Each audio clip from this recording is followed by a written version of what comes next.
Everyone, thanks for joining this session. I wanted to introduce Cara from Charity Water and also Rahul, who's our Director of Operations as well as People Experience. Myself, I'm Jitesh Kamal. I'm the co-CEO and co-founder of Trundl. Trundle has actually partnered up with Charity Water this year, and we are planning to actually support them as we move forward. So I just wanted to start with the first question for Cara, which is basically the reason for her to join, Charity Water as an employee. What was the motivation for that? How did you actually end up supporting or working with them? Yeah, and I just want to take a second. Thank you, everybody, for joining. Super excited to be here and talk with you all today. So I personally am really invested in certain organizations and doing work on my side to volunteer for nonprofits. And so in my search for nonprofit and volunteer opportunities, I came across Charity Water about 10 years ago. And I was shocked. I had seen a video and I was just struck right away by the fact that people around the world don't have access to clean water, and that, they can't go up to their tap and just turn it on and grab a glass of water or take a shower when they want to, that this is such a limited resource that people don't even have access to it the way we do, and how privileged we are I am in the US to have that. So I followed the organization for a long time and supported them in any way I can. And luckily this position came up and I was able to join the team and support them in an even bigger way. So I really love being a part of the team and being able to work every day with awesome partners like yourself, Jitesh, to help bring clean water to people in need. So I think that's actually a really good start and segue into Charity Water. I want to give you some background on the water crisis first. So currently 771 million people live without access to clean water. So that's about 1 in 10 people worldwide, which is a really, really big number. And the reason that at Charity Water we chose to focus on water really comes down to these 4 different pillars and reasons. So the first is health, which I think typically is probably what people would think about when they're thinking about people not having access to clean water. So the water that people in these countries are drinking is actually contaminated. So people are walking miles and hours every day on really treacherous, long journeys to collect water that is filled with bacteria and germs that can make them and their families sick. So they're spending a lot of time and money going to health facilities and clinics to help themselves feel better because of the water that they're drinking. So when a community gets access to clean water, those families and communities no longer have to worry about drinking water that's contaminated, and they feel better. They don't have to worry about their health as much. They can feel better from the water that they're drinking. The next part of that is women's empowerment. So I mentioned that long journey to collect the water. So that oftentimes and predominantly falls on women and young girls. So women are spending hours every day to collect water. And so when a community gets access to clean water, those women get that time back in their day that they can invest in themselves, in their families, in their communities, and they can really take charge and take their lives back and hopefully flourish. The next part is education. So clean water affects education because those young girls are making that journey for water every day with their mothers. And so they're oftentimes not able to go to school and not get that education that they really deserve. So when a community gets access to clean water, those girls no longer have to make that journey with their mothers, and they can go back and spend their time in school and get the education just like the other kids in their communities. And also when a school gets access to clean water, that means that girls don't have to stay home for a week out of the month every single month. They can go to school. So when they do stay home for that week in the month, they're oftentimes falling behind and they're not able to keep up with the lessons, and so they drop out of school. So a school getting access to clean water means that those girls can go and get that education. The next part of it is economic growth. So every dollar invested in access to clean water yields $4 to $12 in economic growth. So you can see that clean water not only affects the people themselves, but also the economy and the community, which helps everybody grow and everything to expand and flourish. So at Charity Water, as an organization, we're on a mission to bring clean water to every person on the planet and to also reinvent charity for a new generation. So a little bit about what that means. As an organization, I think we have a pretty unique approach. So there are 3 different pillars that we as an organization really run on that I think makes us really special. So the first is our 100% model. So 100% of every single dollar and cent that is donated to Charity Water goes directly to funding clean water projects. The reason that we're able to do that is that we have a really generous group of individuals and families that cover our overhead operation. So everything from my salary to the computer I'm on, all the way down to the credit card fees on our website is 100% covered so that we can make good on that promise to send all public donations to the field. The second part, I think that goes along with that is our transparency and proof. We know that a lot of people have a mistrust of charity, so it's oftentimes ambiguous where the money is going, how that's being split at the organization, and what you're actually supporting when you donate to a nonprofit. So for us, we really want to change that and hopefully build trust in our community and get people to come along with us on this journey. So the way we do that is we prove every single project that we build. So on our website, you can see we've plotted every single website, every single project via the GPS coordinates on Google Maps, so you can see all of the projects. And then also we give reporting to people who sponsor water projects. So when you sponsor a water project, we're providing you with updates throughout the life cycle of a project, so you can stay up to date on what's happening, the work you're supporting, what's going on in the field, and you can see exactly what's happening with your project specifically. And then the third part about our organization is our brand.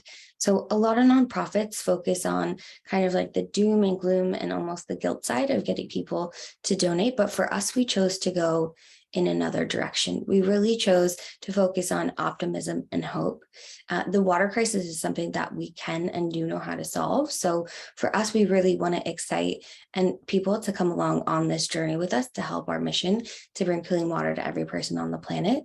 And we also want to highlight the people in the communities that we work with in the best light possible. They're really amazing people that we meet. We go into the field and meet them. And so we want to celebrate when they get access to clean water and tell their stories as authentically as possible.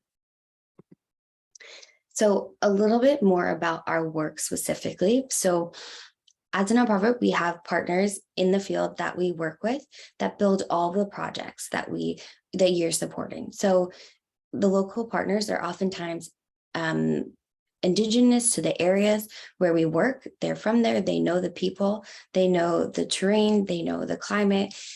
So they're best suited to set up all the communities where we work for success with their water project. So we have a water programs team that goes in and fully vets all the organizations that we work with. We look at everything from their financials to how they're supporting their team, and then of course the work that they're doing in the field, how they're building those projects. So we really trust and put a lot of faith into our local partners to build those projects and set the communities that we work with up for success with their water project.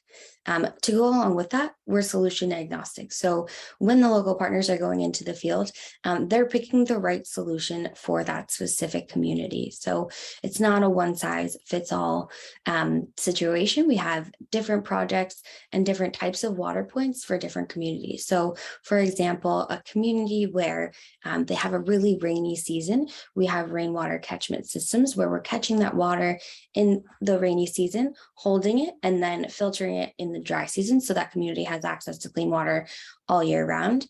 We also have wells with hand pumps, which I think is a lot of times what people think about when they think about a water project. We're drilling really far into the ground, pulling that water up through a well and then pumping it out through a hand pump. But we also have really intricate systems like pipe systems with tap stands, where we're pulling the water up from the ground and then through a really intricate system of pipes, spreading that out to all of either individual households or between a few households so that people don't have to go very far for water. So we really try to make sure that we're catering the solution to the community itself. And to go along with that, we're also really focused on sustainability. So for us, there's nothing worse than a community getting access or not having access to clean water, but when they get it and then lose access to clean water. So we really want to make sure that we're invested in not only setting up the project, but that it runs for as long as possible. So the way that we do that is kind of twofold. So when we work with our local partners, we have a monitoring and evaluation process where we are looking at the projects, we're assessing them at the end, and we continue to stay in touch with the community. And we have a local set of engineers that could come out and service the project if anything goes wrong. So we're able to get out and help those communities fix the problem if there is one. And the other part of that is that we've created a sensor program. So our sensor program, there are these little plastic, really complicated, intricate plastic boxes that monitor the flow of water. They're monitoring how much is being pumped or how much is going through the system, when it's being pumped, what hours of the day, and then we can see all the data on that water point. That way, the goal of it is for it to work like a check engine light on your car would. So that way, if something goes wrong or there's change in the data, we can see that and we can get out to that water point and service it ahead of it breaking down, so that community doesn't have to go without access to clean water. So to date, as an organization, our impact, we've worked in 29 countries, built over 111,000 water projects, and brought clean water to 15 million people. And these are numbers that we're really, really proud of. And we couldn't do it without amazing partners and individuals like Jitesh and Trundl. So we believe that we can end the water crisis in our lifetime. As I mentioned earlier, when we started as an organization, there were 1.1 billion people around the world who didn't have access to clean water. That number has come down to 771 million. And while that's a really giant number and a lot of people, you can see the progress that has been made to get to that number. So it is a solution that we do know how to provide. We just really need the resources to do it together. And so that's where companies like Trundl come in. So Jitesh, could you kind of share why you decided to partner with Charity Water, or what inspired you to reach out? Yeah, so thanks, Cara, for the detailed explanation about what Charity Water is as a company and how you you decided to join this organization. For us as a company, our mission was to also start contributing into causes like this. And I stumbled upon an ad from Charity Water, which happened to be the ad for spring. That is one of your plans that you offer to supporters like us or individuals. So that I would recommend you guys, whoever are actually watching this, to go through that video, and it actually is very touching.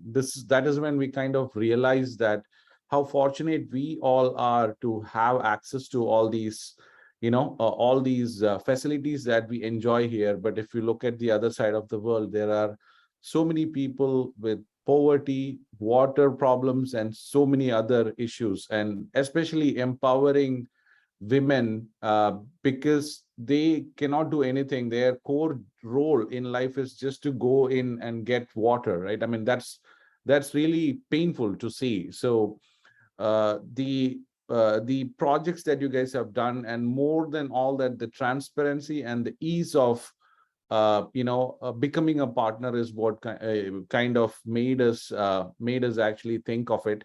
We've done smaller projects, supporting areas that were affected by flood and so on and so forth. But we were not really ready until we kind of stumbled upon this, upon Charity Water's ad, and then kind of reading about the organization. That kind of moved us and made us decide that, yes, we have to be a partner, and we reached out to you, and, here we are. So we are really excited to support. We are also, empowering all of Trundle team to kind of, do some sort of a contribution if they are, because every single donation that is actually going in is going into projects 100%, which is really phenomenal. So that's the reason why we are actually working with you guys.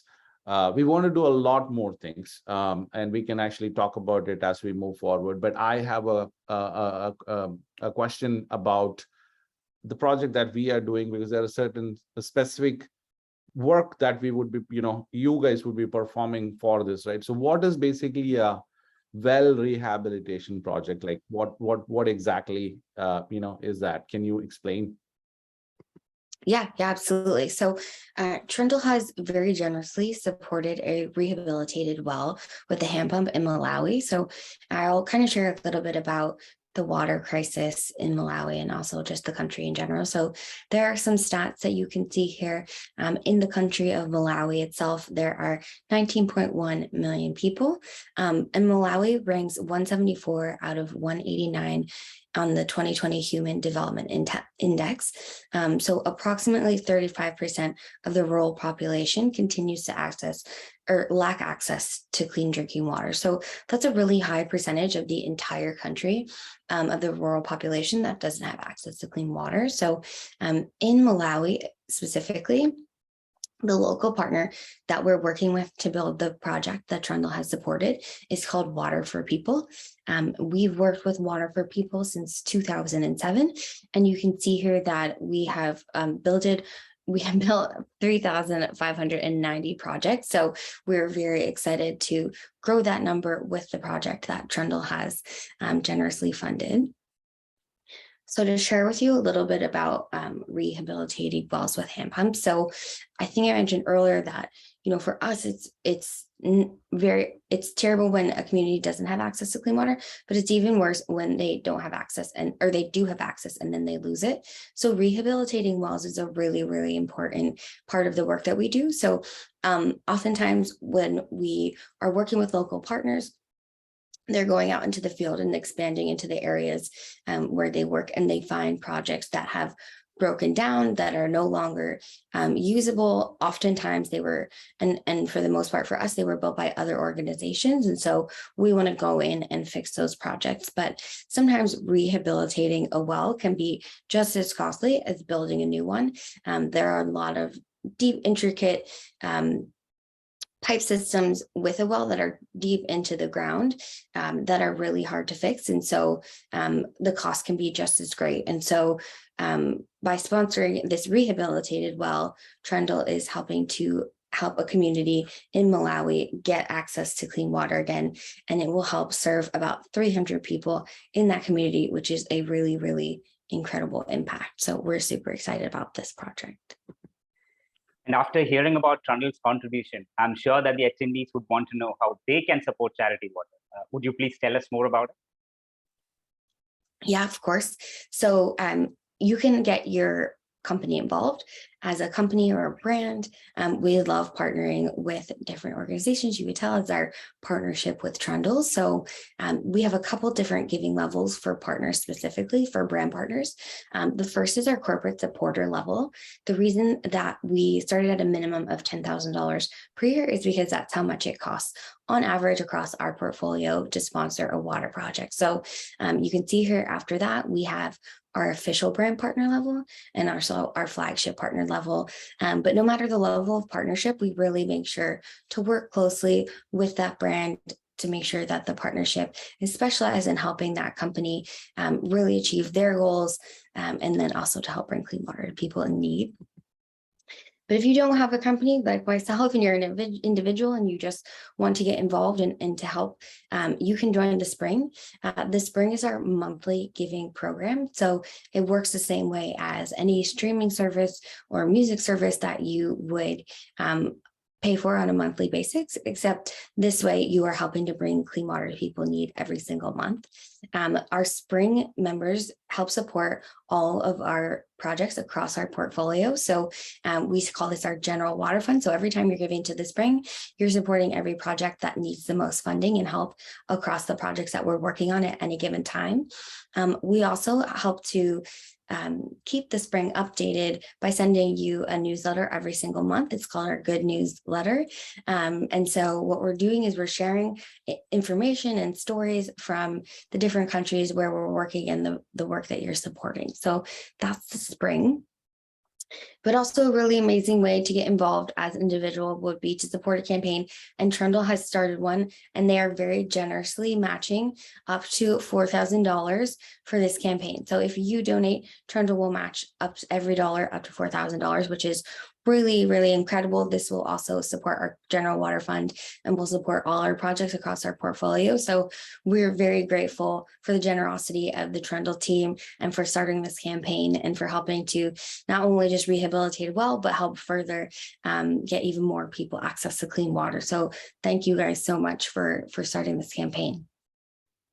To complement this, we will also sorry. Thank you, Cara. And I have one question that I wanted to ask before Rahul continues with what he wanted to say. This is more for, more for us to also, know the projects, like when is it that you get projects? How can we fund? Because folks from our side have asked, right? Even back in India, you have got water problems. Are you not supporting that? Can you tell us a little bit about when do those kind of projects open up, and will we have an opportunity in the future to support that? Yeah, absolutely. It's a really great question. So the way we work with our local partners in the field is on a half-year system. So from January to June, we're funding one set of projects, and July to December, we're supporting a second set. And so between those two halves of the year, our portfolio and the projects that we're supporting changes. So typically for us, the way that our fundraising cycle works with our partners in India, we're funding those projects at the beginning of the year. And so when we initially had our first conversation, it was the second half of the year, and unfortunately at the time we didn't have a project in India for you all to support, but we've chatted about it and we're very excited to make sure that we're helping to bring clean water to a community in India at the beginning of next year. So yeah, it really just depends on when we're having that conversation and when you're able to help support a project, where that community is and what country we're working on and at that time. Thank you so much. So folks at Trundle, you've got the answer, and we will be definitely supporting that initiative as and when we actually get to know about it. Rahul, I'm sorry, you have got questions, and sorry to interrupt. Please go ahead with the stuff that you wanted to ask. Yes, I was about to add a point to what Cara was saying, is that we will also set up a dedicated page to our website to sell products co-branded by Charity Water and Trundle. 100% of the proceeds will go to Charity Water to fund more projects. And we will also be sending newsletters out about the recent updates and what new projects Trundle is involved in. So feel free to follow Trundle as well as Charity Water on social media. And the website has almost all the information that you might need. And we would also have a contact point for all of you to reach out to us if required. We'll convey that towards the end of the session. Now it's about time for the Q&A. I see a couple of questions have come in, so we'll go straight into that. Kristen has a question. As a Trundle employee, if we would like to contribute, would we sign up for Spring or through Trundle? Yeah, that's a great question. So I'll go back to this page. So if you want to contribute individually, you can actually sign up for the Spring through Trundle's page. So if you go to charitywater.org/Trundle, hashtag donate, $, donate. You can actually, and you click on that button, you can donate now and you can sign up for the Spring. You'll have the option to either donate once or give monthly. And then when you do that, your contribution will not only support the Spring, but Trundle's overall impact. So that's a really, really good question. Thanks for asking that. And there is also a statement from Sajid that a couple of companies were asking during the opening session where to get information for donation. I believe that's available on the website, but I'll let you answer that as well, Cap. Yeah, so we obviously love partnering with brands and companies. And so if you are a company and you are interested in reaching out and potentially partnering together, you can go to our website. There is a brand partnerships tab under how I can get involved. We'll ask you to fill out a quick form with kind of just a little bit of information about your company, how you're looking to get involved. And then somebody from the brand partnerships team will get in touch with you directly. So yeah, if there's if you're interested in finding out more information about partnering as a brand, you can do it that way. Or if you just have a general question about charity water that I haven't answered, or you didn't feel comfortable asking, we do have also a really great FAQ page, or you can reach out to our team that way as well. Okay, so another common question, I do not see a new question in the Q&A, but people tend to ask, or the friends that I've had conversations with from other companies, what they wanted to know, how do you decide on a project? Do we as a company have a say in the country where we want to have our project put in? So that would be my question for you right now. Yeah, so as a company, if you are sponsoring an entire water project, you do have the option to select what project you're supporting. So at any given time, as I mentioned, we have that kind of list or selection of different projects that we're supporting. So depending on what time of the year we're having that conversation will depend on what projects we have available. But yes, at that, we'll look at all the projects we have and kind of share some options with you at that, donation level that you are looking to support a project at, and we'll share those with you and you can select that project. Yeah. And if you could speak a little more about the types of water projects that I think you briefly touched upon earlier, if you could give an idea that these are the places where their money would go, or this would be where it matters the most. Yeah. So I'll speak even a little further about that. So for us in our work, people, we get a lot of questions about why we choose where we work or how we pick where we work. And so for us, the focus was on the most remote and unreachable communities first, right? There are oftentimes in those communities the least amount of support from the local government. And also there's the least amount of infrastructure. So it's really hard to reach those places, and it's really hard and expensive oftentimes that means to get to those communities. So that's kind of how we choose where we decided to work. So we're going to focus on the most rural communities first and the kind of work on our way into the more populated areas. That's the goal for us. But so in the communities where we currently work, in terms of solutions and water projects that we have, I think you all are supporting a rehabilitated well, which is awesome. You can also sponsor a new well where, again, we're going into a community that doesn't have any kind of water point, drilling really far down, miles into the ground, pulling that water out from the source, and then that community has access that way. We also help support communities through rainwater harvesting systems. Like I mentioned, we do have those tap stands, those pipe systems with tap stands. My favorite kind of fact about those is in communities like in Madagascar, where it's really sunny and they have a lot of access to solar power, we're setting up solar panels to use as the power source to pull that water up from the ground and then also filter it out to those different water points at the household level, which is really cool. We also have, especially in Cambodia, we fund biosand filters. So these are just really giant, kind of essentially they look like cinder block giant stands. And so but there's clean water, or there's access to water in Cambodia. So families are able to go walk and easily collect water, but it's dirty. So those biosand filters have a really intricate layers of sand and different kind of materials that filter out 99% of the germs and diseases in that water. And so that becomes clean water when they filter it through that. I think those are most. We also support communities through spring protections. So when there is like natural clean spring water by a community, but it's oftentimes overrun with animals and different creatures that are interrupting the source and then contaminating it, we will build a spring protection so that community can safely access it, and then also have non-contaminated, clean, fresh spring water, which is really cool. So I think those are mainly our the sources and the water points that we are supporting, but they're also all, if I have missed any, they're all listed on our website. You can go see kind of the different options that we have. Thanks, Cara. Considering that your projects are spread out all across the world, I'm very sure that, yes, it's good to see the impact. It's good to see how many lives you have touched, but I'm sure with it comes a whole set of problems. You briefly mentioned about it while you were responding to my previous question, that there are certain challenges that you face. Could you tell us more about it? Yeah, so we get asked this question often.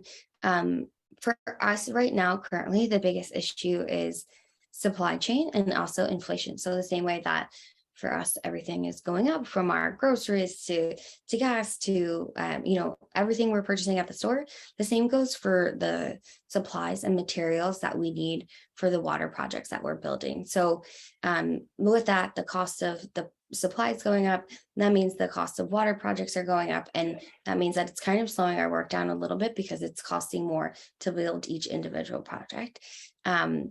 I would say we also hit some road bumps with COVID and the pandemic. So the same way that we all had different restrictions for each of our cities, countries, communities, we faced the same challenges with our partners in the field. So in the beginning, obviously everything was shut down. Weren't able to access those communities, but our partners in the field did a really, really awesome job of pivoting and still helping those communities by becoming more like public health, like frontline workers. So they were handing out masks, they were helping to build hand washing stations, educating the public or those communities about the importance of hand washing, especially in the pandemic. And then, so now we've sort of seen most of those lifted, and we've had definitely some relaxed restrictions, and we're able to continue the work. We're still, oftentimes, depending on the community, still a little bit slower than we were before the pandemic, but we are now able to fully complete all those projects and keep everything on track. As you can imagine, we'd had to do some catch up and with those projects that we had already started, but yeah, now we're able to continue to build those projects on track, which is great. I think cost is a major factor which people talk about. I remember the initial interaction that we had when you mentioned specifically that it would cost you not even as much as you would invest in a monthly subscription of Netflix or Spotify. So that was really interesting, that we are able to donate as less as, say, $1 or $2 or $10, whatever you can, and all the way up to whatever it is that you can afford. So my question is related to that. How do you determine the cost of sponsoring a project? Meaning, when we invest the money, how do you put it all together? Without going so much into specifics, I think we may not have that much time, but on a surface level, how would you explain that? Yeah, on a surface level, that's a great question. So we do some really in-depth sourcing and research with our partners in the field. We obviously want to make sure that we're being efficient from a cost perspective. We don't want it to be, we're making sure that the partners and ourselves are spending the money exactly how we're saying that it's being spent. So that's the priority for us, that, cost is very efficient and everything is as it should be, and what we say we're supporting and paying for. But we're looking at, in terms of determining the cost of a project, how remote the area is it? How hard is it to get there? What is the machinery that we need to build that project? How much do the supplies cost for that project itself? And then what is the cost to continue supporting that project and implement it and get the community involved? So those are the really big factors in determining what the cost is to support a water project. For us, the reason that we say it costs $10,000 to support a water project is because that's the average across all of the projects that we support. So oftentimes it's higher than that, depending on, again, how far away it is, what's being required to build that project. But on average, across our portfolio, it's $10,000 to support a project. When we talk about cost, again, what I would think of is, if I am to donate money, and I would like to know exactly where it is going, what is being done with that, which you explained in your previous slide where you mentioned 100% of the money goes in towards funding the project costs. So my question, you again touched upon it, but a little more in detail, how do you report the progress of all these projects that you're going on? So if I invested certain money there, how do I get to know what is happening? And if you have a reporting mechanism, what is included in that report? Yeah, really good question. So the life cycle of a project for us is around 18 to 21 months. So to be transparent, when you're supporting an entire water project, we have a really awesome reporting system. So we provide 3 updates throughout that life cycle. So the first will come at the 6-month mark.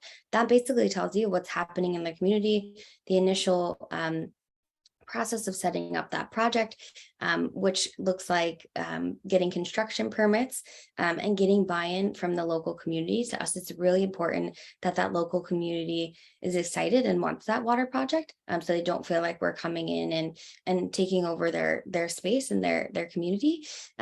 So local buy-in is really important too. So that first update kind of shares what's going on, what our partners are seeing on the ground, and what the step up and start of that project looks like.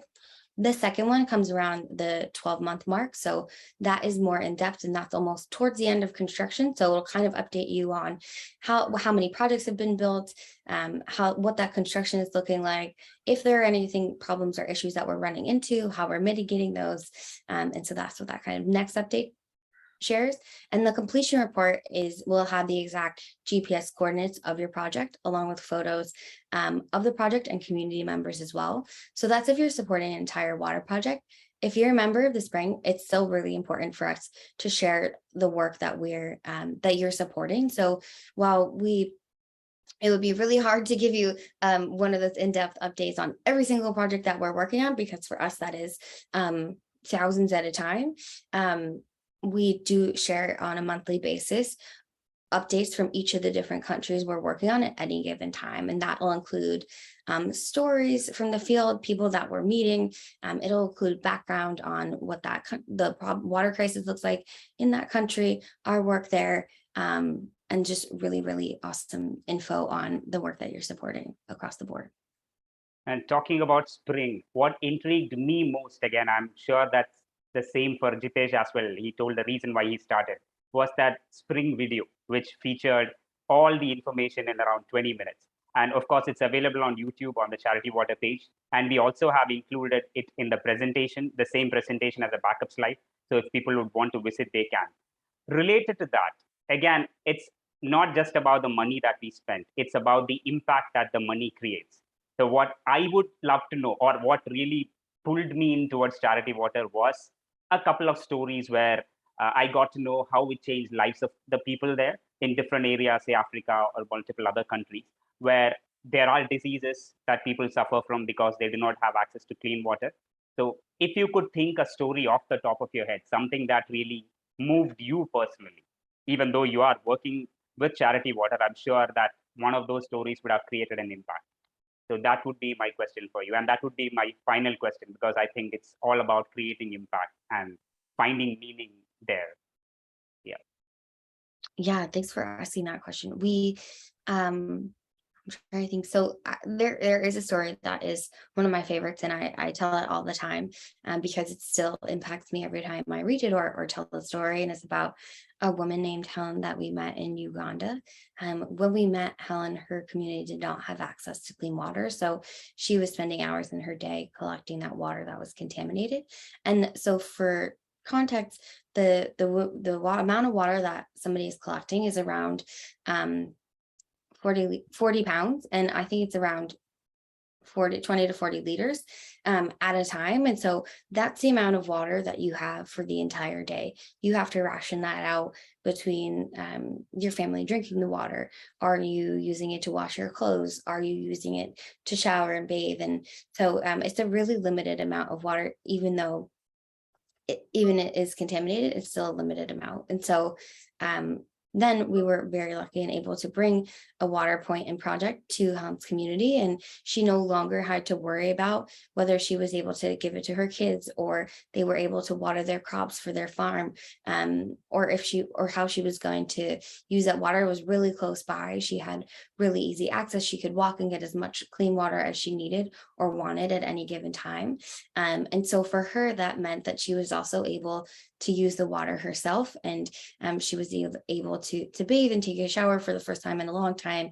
And she told us that for the first time she felt beautiful, and that's just something that really resonates and sticks with me, because we're oftentimes thinking about our health from a physical standpoint when when a community doesn't have access to water, but it also affects our mental health and how we're feeling. And so for her to tell us that she felt beautiful for the first time is something that's really impactful, and I really love that story for so many reasons. So yeah, thanks for asking that question.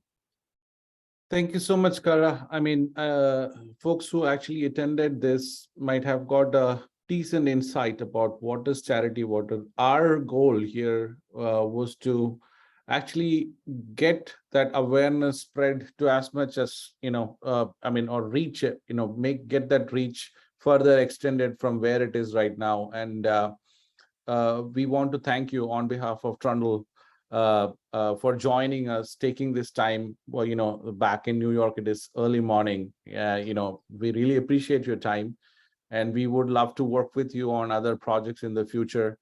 And we would like to have you continue talking, on our sessions in JiraCon in the upcoming years. Thank you so much for being a part of this event, and thank you so much for all what you do for, empowering communities that are actually I mean, everyone as humans, this is basically something that you require, and it's so unfortunate that certain areas doesn't have it. So as a company, as individuals, whatever you guys are doing, hats off to it. Amazing. We respect that a lot, and we wish you all good luck. We will support you as much as we can, and we are really happy to be a part of Charity Water. Thank you so much. Yeah, thank you. And thank you again for having me. And thank you all for joining. We couldn't do what we do without amazing partners like yourselves. So, and individuals as well. So thank you. Thank you so much.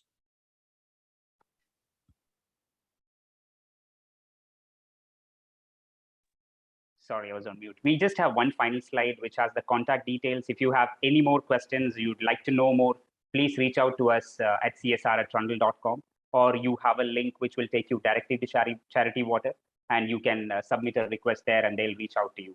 So these are the options that you have. The entire presentation will be made available to you post the event along with the recording. So that's it. It's time for the closing session.